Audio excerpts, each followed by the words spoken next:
Well, many see human trafficking as confined to the third world, but sexual exploitation happens right here in our hometown. After months of investigating, 17's Karen Hua found that the illegal trade runs rampant across our county with no signs of slowing. Well, I jumped out of a two-story window. Locked in the closet for like 3 days. 8 out of 10 are not out there by choice. I felt like I was gonna die. No food, no water, no nothing. If a woman doesn't want to have sex with someone and they're forcing her to have sex, she's being raped. Human trafficking. In the past decade, more than 40,000 cases have been reported to the National Human Trafficking Hotline. Human trafficking is a relatively new subject. It's only 18 years old, second fastest growing crime in the world, and I think we're all trying to get our heads around it and figure out what the best way is to fight this epidemic. Sex is for sale in Kern County, but a plan to solve the problem doesn't seem to exist. Deidre Hubbard has been selling her body since she was 18. She's still working the streets at 43. Hopefully you can get through the day without a beating, cigarettes put out on you, your hair being pulled. So when I had met my trafficker, I was at a really low point in my life. Candace Shepard got out of the life 3 years ago.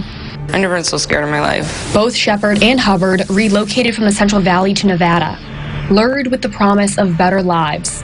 That's where their nightmares began. You were in fear of your life. Forced to have sex with groups of men, pimps made sure they didn't see a dime. The constant threats of violence made it nearly impossible to escape. Thrown in a room with 10, 20 men for them to just do whatever.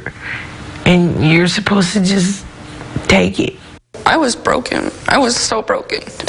Polaris is the nonprofit in charge of the National Human Trafficking Hotline. Kern County has one of the highest concentrations of trafficking in our nation, and Bakersfield is the meeting point on the road to Las Vegas. They were specifically brought to Bakersfield.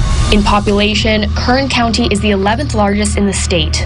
What we don't have is a law enforcement-led task force. So they knew that they could go to certain areas, whether it be truck stops, whether it be Union Avenue, and there wasn't going to be, a sting operation set up for human trafficking. No team dedicated to going undercover, outside motels or online. We are behind. Other counties, other task forces are doing proactive work, doing sting operations to get traffickers, and without that task force, I can see the problem only getting bigger. It's simple math. Last month, task forces in 93 communities across California worked together to make 339 human trafficking arrests. In Kern County, our district attorney's office averages 5 cases a year. The vast majority never go to trial. Unless we, on most cases, can get the victims into court, we end up having to do a plea agreement and not being able to get as much time or as significant of a punishment as we would like to. Kern Coalition Against Human Trafficking co-director Dustin Contreras says starting a task force could take as few as 10 people. The problem? Money. Local law enforcement would play a key role.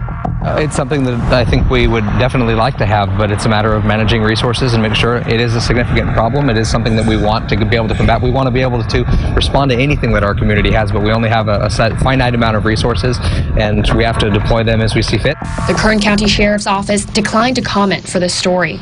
Without funding, a human trafficking task force could be years down the road. There's so many girls over there.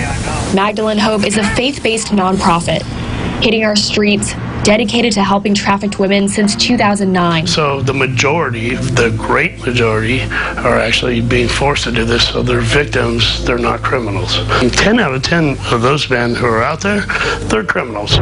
This guy made a U-turn and came back and then drove real slow by her. Once a month, volunteers cruise Union Avenue, offering backpacks with food and hygiene products to women who have a long night ahead. Would you like a free gift? This night, they gave out 20 backpacks.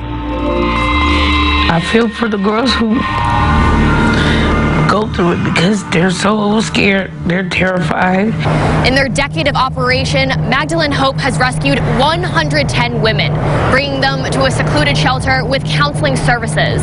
But they can only rescue women who choose to leave the life, and choice is a gray area. Do you call your career, your lifestyle, a choice? No. I more or less use it as a means and ways of survival. Until she can break free, Hubbard will continue to walk the streets. Kern County will continue without a task force, focused on this modern-day slavery. For now, we'll have a list of credible human trafficking organizations where you can donate your time or your money, listed on our website at kget.com. We'll also have a list of red flags so you can spot human trafficking in your community. To reach the National Human Trafficking Hotline, that number is 1-888-373-7888. I'm Karen Hua, 17 News.